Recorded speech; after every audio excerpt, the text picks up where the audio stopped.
اور جواد صاحب مجھے بتائیں کہ آپ کا ظاہر یوتھ سے بھی انٹریکشن رہتا ہے اور آپ سوشل ایکٹیوسٹ بھی ہیں. پاکستان میں کیا اس وقت آپ دیکھ رہے ہیں کہ اگر یوتھ کا مائنڈ میں پوچھوں کہ پاکستان کے بارے میں کیا سوچ رہے ہیں یا کس طرح کا سنیما دیکھنا چاہتے ہیں, کتنے ہوپ فل ہیں, کتنے ہوپ فل ہیں, کتنے مایوس ہیں, یا فریگمنٹڈ ہو گئے ہیں؟ میں سمجھتا ہوں کہ یوتھ اس ملک کا سب سے بڑا پوٹینشل ہے, اس لیے کہ اوور 65% پاپولیشن جو ہے 25 کروڑ کی وہ یوتھ پہ مشتمل ہے, اور یوتھ ہی سب سے بڑا سرمایہ ہے, ہمارا پوٹینشل ہے. اور یوتھ کو اگر انگیج نہ رکھا جائے, ان کو گروم نہ کیا جائے, ان کے لیے مواقع نہ بنائے جائیں تو یہ ملک بہت ہی عجیب و غریب صورتحال کا شکار ہو جائے گا. یہ پوٹینشل جو اگر انگیجڈ ہو, جو گرومڈ ہو, جن کے لیے ذرائع آپ نے یعنی میسر کیے ہوں, تو یہ 5 سالوں میں ایسا زبردست انقلاب لا سکتے ہیں کہ آپ سوچ بھی نہیں سکتے.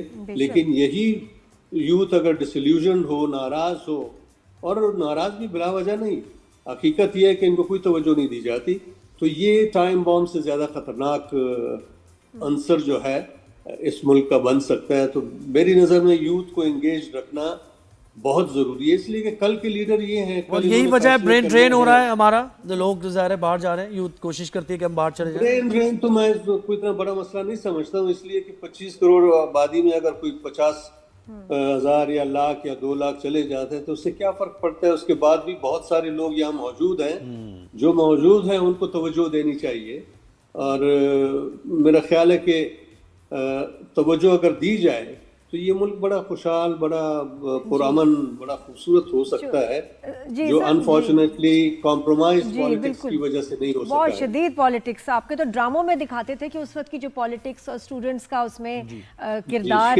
جی بالکل, اور وہ, اور ابھی دیکھیں کتنا وقت بدل گیا سر. آپ کو انڈسٹری جو ہے ہماری, ہمیں تو پیسے وائز, بزنس وائز ایون تعریفیں بہت ہیں, بڑی ترقی کی انڈسٹری میں, لیکن آپ اس ٹائم سے ابھی کمپیئر کریں تو ہماری ڈرامہ انڈسٹری میں مسائل کیا ہیں؟ ترقی جو ہے وہ صرف گیجٹری کی وجہ سے ہی ہوئی ہے کہ موسٹ ماڈرن گیجٹری جو ہے وہ ایزیلی اویلیبل ہے, اور پروڈکشن ویلیو تھوڑی سی اسکرین جو ہے وہ بہتر ہوئی ہے, لیکن کانٹینٹ وائز باوجود اس کے کہ اب وہ ہمارے زمانے کا سینسرشپ نہیں ہے, اس کے باوجود بہت ہی عجیب و غریب چیزیں, کمپرومائز چیزیں ہر اسکرین پہ دکھائی جا رہی ہوتی ہے. لگتا ہے کہ ایک ہی سیریل کوئی تقسیم ہوا ہے 15-20 چینلز کے درمیان, تو ایک ہی کہانی چل رہی ہوتی ہے. اچھا, ایک اور چیز میں نے سب مسنگ دیکھی, ہم تو پرانے, آپ کا ظاہر ہے آپ کو دیکھتے ہیں بچپن سے, ہم تو دیکھتے ہیں ہماری فیملی سب فیلا, یہاں شاید مجھے لگتا ہے کہ ہمارے مختلف کلچرز اب ڈرامے میں نہیں دکھائے جا رہے.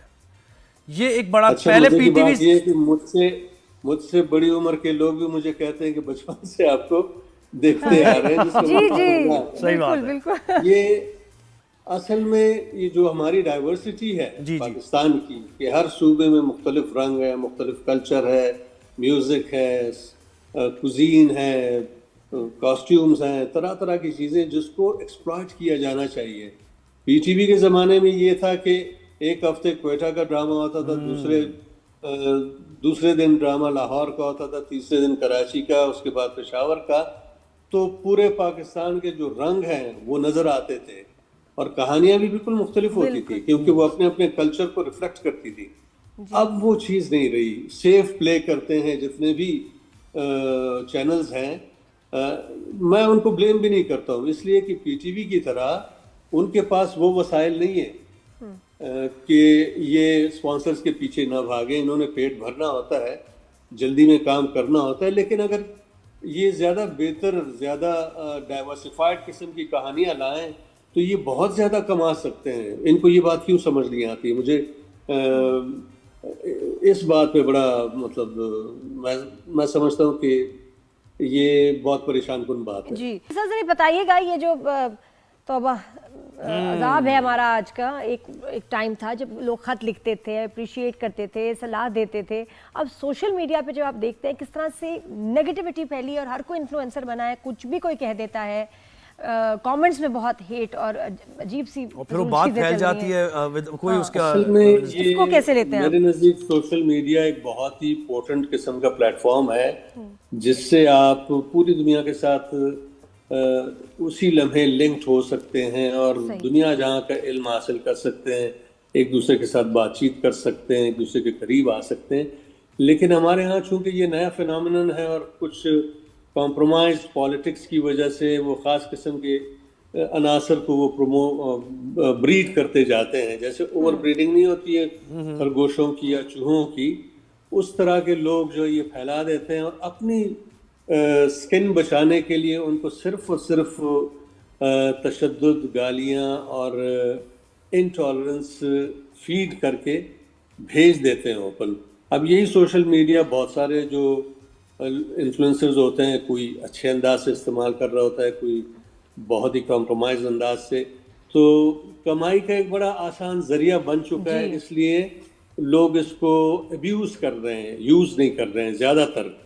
کچھ لوگ ظاہر ہے بہت اچھا کام بھی ان سے لے رہے ہیں, جو بعض اوقات میں دیکھ کے بڑا خوش ہوتا ہوں, لیکن بائی اینڈ لارج یہ کبھی آپ پہ سر ٹرولنگ ہوئی ہے, کوئی آپ نے پڑھا اپنے بارے میں کچھ ہے کہ یہ بھی میرے بارے میں کیوں بات کر رہے ہیں, بتائیں ذرا. وہ مجھ پہ اتنی زبردست قسم کی ٹرولنگ ہوتی ہے, میں تو مطلب آئی اسپیک مائی مائنڈ. مجھے اگر کوئی چیز غلط نظر آتی ہے کسی بھی سیاستدان میں یا کسی بھی شخص میں جو بظاہر معاشرے کا کنسرنڈ انسان ہونا چاہیے, تو اگر میں تنقید کرتا ہوں تو ایک سیکنڈ میں سینکڑوں کی تعداد میں نے ریسنٹ آپ کی پوسٹ دیکھی ہے, اور وہ سارے کے سارے میسیجز جو ہیں وہ کیا ہوتے ہیں, انتہائی غلیظ گالیوں سے بھرے ہوتے ہیں. میری ماں کے لیے, میری بیوی کے لیے, بہنوں کے لیے, بیٹیوں کے لیے. میں سوچتا ہوں کہ یار یہ ایک ہی ساتھ, ایک ہی سیکنڈ, 2-3 سیکنڈز کے اندر یہ سارا کچھ کیسے ہوا. پھر میں سوچتا ہوں کہ شاید یہ بوٹس ہیں, یہ بوٹس ہیں, وہ نہیں ہیں, انسان نہیں ہے. اور مجھے یہ بتائیں سر, لگتا یہی ہے کہ شاید یہ بات صحیح ہو, کیونکہ یہ جو گالیاں ہیں یہ ایک اسٹریٹجی کے طور پہ یہ استعمال کرتے ہیں کہ وہ ڈسینٹنگ وائس جو ان کے مخالف ہوں یا ان کو آئینہ دکھا رہے ہوں, ان کو ڈرا کے سہما کے بالکل ریٹریٹ کروائے. میں ڈرپوک ہوں نہیں, میں انشاءاللہ جب تک سانس ہے میں اپنے ذہن جو ہے اس کا اظہار کرتا رہوں گا. اور میرا جی چاہتا ہے. سر آپ نے وائس آف ڈسینٹ کی بات کی ہے, اور میں نادیہ سے ابھی آج کے شو میں یہی ہم بات کر رہے تھے, ہماری ذرا ڈسکشن اس بارے میں ہو رہی تھی. اسٹوڈنٹس کی آپ نے بات کی اور آپ نے کہا کہ تربیت اسٹوڈنٹس کی ہونی چاہیے. سر یہ اسٹوڈنٹ پالیٹکس جو ختم ہو گئی ہے, آپ نہیں سمجھتے اس کا ایک ریزن ہے کہ ہمیں دوبارہ یونیورسٹیز میں, کالجز میں اس کو پروموٹ کرنا چاہیے؟ بہت ہی نیگیٹو فیکٹر ہے یہ اسٹوڈنٹ پالیٹکس. جس زمانے میں اسٹوڈنٹس پالیٹکس ہوا کرتی تھی جامعات میں, اس وقت ایک انٹریکشن ہوا کرتا تھا. سخت ترین مخالفوں کے سامنے بھی آپ بیٹھ کے تمیز سے بات کرتے تھے, دلیل سے بات کرتے تھے, اور ایک دوسرے سے سیکھتے تھے. ٹالرنس لیول جو ہے وہ بڑھتا جاتا تھا. اب معاشرے کو جان بوجھ کے انتہائی انٹالرنٹ لیول پہ لایا گیا ہے تاکہ مکالمہ بالکل ختم ہو, اور صرف مائٹ از رائٹ والا جو فارمولہ ہے وہ سامنے رہے. لوگ خوفزدہ ہوں, سیاسی لیڈروں سے بھی اور حاکموں سے بھی اور دوسرے تیسرے جتنے بھی ڈیسیجن میکرز ہیں, ان سب سے آپ صرف اور صرف خوفزدہ رہیں. ان کی آنکھوں میں آنکھیں ڈال کے آپ بات نہ کر سکیں. یہ بڑا غلط ہے, یہ معاشرے کو تباہ کر دے گا. یعنی ریوائیو ہونی چاہیے, آپ یہ سمجھتے ہیں نا؟ Absolutely revival. پالیٹکس میرے نزدیک ایک بہت ہی معتبر ذریعہ اظہار ہے, جس کو استعمال کرتے ہوئے آپ معاشرے کو بہتر سے بہتر بنا سکتے ہیں. زیادہ سے زیادہ کریٹو سپیس یعنی بنا سکتے ہیں لوگوں کے لیے, تاکہ وہ ایک دوسرے کے سامنے بیٹھیں, ایک دوسرے سے.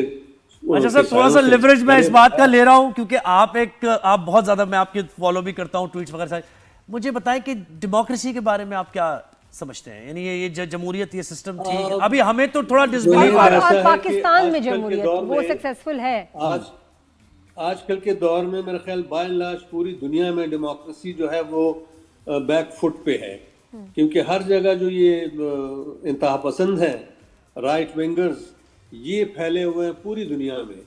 اور سچ پوچھیں تو جو ڈیموکریسی نے اس طرح سے ڈیلیور بھی نہیں کیا ہے. اب آپ تمام ڈیموکریٹک ورلڈ کو ایک طرف رکھیں اور صرف چائنا کو دوسری طرف رکھیں, تو آپ دیکھیں گے کہ چائنا نے وہ کچھ اچیو کیا ہے جو انہوں نے 50 سالوں میں 60 سالوں میں نہیں کیا ہے. چائنا نے پچھلے 20 سالوں میں کر لیا ہے. چائنا اگر آپ جاتے ہیں تو تعلیم کے اعتبار سے انویسٹمنٹ سب سے زیادہ ہے دنیا میں, آرٹ اینڈ کلچر کے حوالے سے سب سے زیادہ ہے, کلچرل انفراسٹرکچر ان کا دنیا میں بہترین ہے. اور روزگار جو ہے وہ تمام لوگوں کو میسر ہے. چائنا نے اب زیرو پاورٹی لیول اچیو کر لیا ہے. بظاہر تو چائنا اور یہ وہ ملک ہے جس کے بارے میں ہم صرف یہ پڑھتے تھے کہ جی چائنا ہمارا دوست ملک ہے, اس کی آبادی آؤٹ آف کنٹرول ہے, سب سے زیادہ نمبر ہے یہ, اور کچھ نہیں ہوتا تھا ہماری کتابوں میں زیادہ. نہیں تو اتنی بڑی آبادی کو سر پھر سسٹم کیا چینج کر دیا جائے؟ آپ کیا یعنی تھوڑا سا کھل کے اگر بات کریں. جی جوار صاحب کیا کہہ رہے تھے دیکھیں سسٹم جو ہے چاہے کچھ بھی ہو, اگر ویل میننگ اپ رائٹ لوگ آپ کی لیڈرشپ میں نہ ہو, ڈیسیجن میکنگ میں نہ ہو, اور وہ بڑی تعداد میں نہ ہو, تو ہر سسٹم جو ہے وہ فیل ہو جاتا ہے. اب چائنا تو بظاہر آٹوکریٹک اسٹیٹ ہے نا, تو اس آٹوکریٹک اسٹیٹ نے کیسے اتنا کچھ اچیو کر لیا ہے کہ وہ ٹیکنالوجی میں بھی سب سے آگے ہیں, تعلیم میں بھی سب سے آگے ہیں, اقتصاد میں بھی سب سے آگے ہیں. ان کے ملک کو آپ ٹریول کریں تو خوبصورت ترین ملک نظر آئے گا, جو ان کی 5,000 یا 6,000. جمال صاحب اب دیکھیں مزہ ہمیں اب اتنا آپ کو اسٹوڈیو آنا پڑے گا کس دن, ہماری گزارش ہم آ جاتے ہیں ہم آپ سے ریکویسٹ کیوں نہیں, ضرور سر, کیونکہ ابھی یہ شو کا ٹائم بھی ظاہر ختم ہوا, بہت سی باتیں ہمیں اور کرنی ہیں آپ سے, اور آپ کا ویو پوائنٹ جاننا ہے. تھینک یو ویری مچ سر. آپ نے یہ باتیں یہ تواتر سے ہونی چاہیے تاکہ ڈھنگ کی بات جو ہے وہ پہنچتی جائے. بہت شکریہ سر, تھینک یو سو مچ. اور آمنہ جی کو بہت سلام.